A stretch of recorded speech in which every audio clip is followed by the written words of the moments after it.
Hello and welcome back to my channel. I thought I'd make a little video today about a mouse problem I've had with my 1999 Chevrolet S10 truck. Several days ago, my wife and I got out to run a few errands in the truck, and when I cranked the truck, it was skipping badly, just missing terribly, and the service engine soon light came on. And so I cut the truck off and we got into another vehicle and ran our errands. And when I got back home, I put my code reader on it, and the code that had registered was a PO305, which basically is a misfire on cylinder number 5. So I figured I had a bad spark plug or a coil wire or something like that, maybe distributor cap. So the next day I got out there, got under the hood, got to looking around, and what I discovered was a wiring damage, or my wiring harness being damaged by mice. Mice love to chew on wire, and they love to chew on the insulation of wire, and they'll get under the hood of your vehicle and just do a tremendous amount of damage. Luckily, there were only 4 places where the mouse had chewed into the wiring, and I was able to splice that wiring and get my truck running again. So after I did, I washed the engine bay out and I sprayed it down with peppermint oil. Mice hate peppermint oil, and it's a natural deterrent to mice. Their system of smell is very, very sensitive, and the peppermint oil is just so very strong, the mouse or the mice just can't take it. And so I sprayed it around in the engine bay, and I figured, that would take care of it. Well, the next morning I go out to get in the truck and go to the office, and the truck won't crank. It just spins over and over and over and over and over. I raise the hood, the mouse has been at it again. This time he's chewed through the coil wire, or the connector wire to the coil that comes out of the wiring harness. And he chewed it so close to the connector that I couldn't splice it in, so I had to make me a connector, and so I got it repaired and got the truck running again. I washed the engine bay out again, and I found the nest. So I cleaned the nest out and washed the engine bay down again. And this time I put cotton balls in some little cups, and I'll show you those in the video in a moment.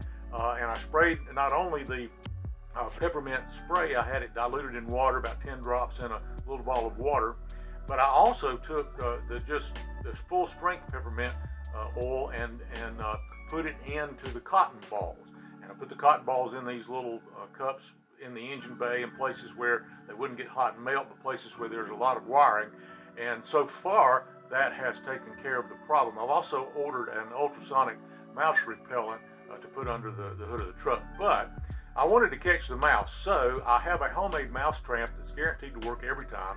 And so I put the mouse trap out there in front of the truck, and lo and behold, this morning when I checked it, the mouse was in the mouse trap. So that's what you're going to see on the video. I hope you enjoy it. If you've never tried to catch mice with a mouse trap like this, it works every time, and I'll explain that as we go through the video. So hope you enjoy the video. Thanks for joining me today. So you see here my Chevrolet truck, and I have a running right now.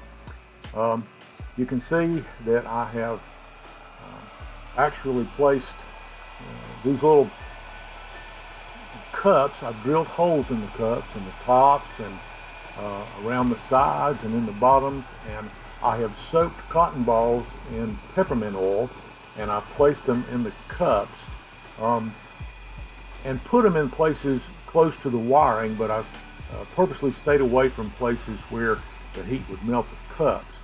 The peppermint spray and the peppermint oil is so very strong. It's a natural mouse deterrent. I've also sprayed this in the cabin of the truck. Sweet smell, it smells good to us, but mice hate it. But you can see I've put the cotton balls close to where there's a lot of wiring and especially a lot of connectors. It seems like the mice like to chew around the connectors. I have had to splice 5 different places under the hood of my truck in my wiring harness where the mice have been after them. So I put these in there. I'm hoping that it will do the trick. As a matter of fact, it has done the trick for the last 2 or 3 nights. I haven't had any mouse damage, but I decided, again, as I mentioned in the introduction of the video, to catch the mouse. So I made me a homemade mouse trap a couple of years ago. We were having some mice problems in the garage, and it's just a 5-gallon bucket with a clothes hanger through the center of the bucket. I put a coffee can on there and I baited it with peanut butter. And you can see I put that out last night and I caught the mouse. I'm hoping this is the only mouse that was in the truck. There was a nest between the grill and the radiator, but the mouse actually smells the peanut butter, and he runs up to get the peanut butter. He will jump off of the ramp onto the coffee can, which is on the clothes hanger rod, and the coffee can will spin and it will drop the mouse down into the water, and he will drown. And I got my mouse. I hope that there are no more, but I'm going to leave my trap out a couple of days after I empty it out and put me some fresh peanut butter on there, and we'll just see how it does. It's a pretty good system. It works for catching mice. I've caught a lot of mice with this system. You don't have to, put a lot of rat poison out and worry about your cats and dogs and that kind of thing. It does a real good job. So, if you have a mouse problem with your vehicle, you can try the peppermint cotton balls as I have. Build you a mouse trap like I built there. I've also ordered an ultrasonic mouse repeller I'll put in the truck later. If it works well, I'll make a video on that. Well, thank you for watching my video. I hope you have a good day, and maybe this has helped you out a little bit if you have a mouse problem. Thanks again.